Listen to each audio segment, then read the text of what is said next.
شيخ الإسلام ابن تيمية رحمه الله تعالى من تنال المسألة ومن تدبر يستنتنسو حول العالم سلا عالم موقف اللقان دسونا كاستنتنا وجد كل صلاح في الأرض بمدر لا يالو تككلنيانا مرت نجر باتك عليك هاي فسببه يزي سبب من دنمي هنا توحيد الله سبحانه وتعالى ببتشنينة مملك وعبادته ارسل ببتشنينة مملك إن توحيد كاله እንደዚሁም ደግሞ ወጣዓቲ ረሱላህ ሰለላሁ ዐለይሂ ወሰለም ረሱላህ ዐለይሂ ወሰለምን መታዘዝ ካለ ኸይር ነገር ሁሉ ወይም ደግሞ ሰላህ የምድር ላይ ሁሉ ሰላምንና መልካምን ነገር ትመለከታለህ አሉ።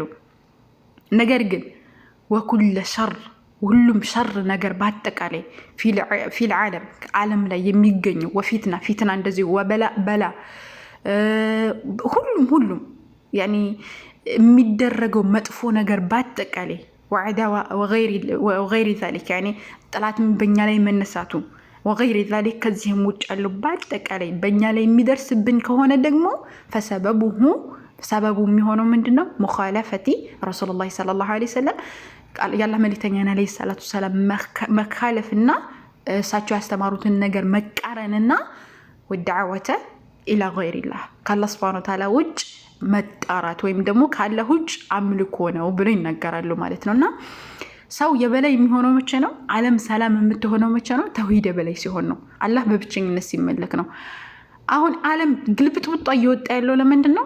አላህ በብቸኝነት ሰላም አይመለክ ነው። አይታችሁ ከሆነ ብዙ ጊዜ አላህ Subhanahu Wa Ta'ala ብዙ ቀርያዎች ምናምን የሚፈርሱበት ምክንያት ሰላም የነበረ ሀገር የሚፈራረስበት ምክንያት ተውሂድ በራቀ ቁጥር ነው። ለዛም አላህ Subhanahu Wa Ta'ala የበላይ ሆኖ በሚመለክ ጊዜ ግን ተውሂድ የበላይ በሚሆን ጊዜ ግን አገሪቱ ራሱ ሰላም ትሆናለች ማለት ነውና አይታችሁ ከሆነ ወደ መጨረሻው ዘመን ኢሳ አለይሂ ሰላም በሚመጣ ጊዜ መስቀል ይሰባበራል፣ ተውሂድ የበላይ ይሆናል፣ አሳባ ይገደላል፣ ብቻ መጥፎ ነገራቶች ሁሉ ይወገዳሉ። አይሁዶችና ክርስቲያኖች ራሱ ወደ እስልምና ይገባሉ። አንድም አካል ሽርክን አይሰራም ኢሳ አለይሂ ሰላም በሚመጣበት ጊዜ ማለት አላህ በብቸኝነት ይመለካል። ለዛም ምድር ሰላም ትሆናለች።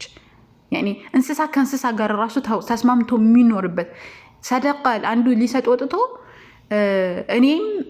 እኔም ማለኝ እኔም መሰጠው ፈልጋለሁ ተብለው እስከመመለስ የሚደርሱበት ሁኔታ አለ ማለት ነው በዛን ሰዓት። ለምን? ተውሂድ የበላይ ስለሆነ። አሁን ግን ባለን ነገር ራሱ መብቃቃት አንችልም። ለምን? ተውሂድ የበላይ ስላልሆነና ሽርክ ስለተንሰራፋ ማለት ነውና ተውሂድ ላይ ትኩረት አድርገን ስለ ሰዎችም ልንሰብከው እኛም ደግሞ የምንችለውን ያክል ልንተገብረው ይገባል። አላህ Subhanahu Wa Ta'ala በተውሂድ ላይ ይግደለን። والله أعلم. جزاكم الله.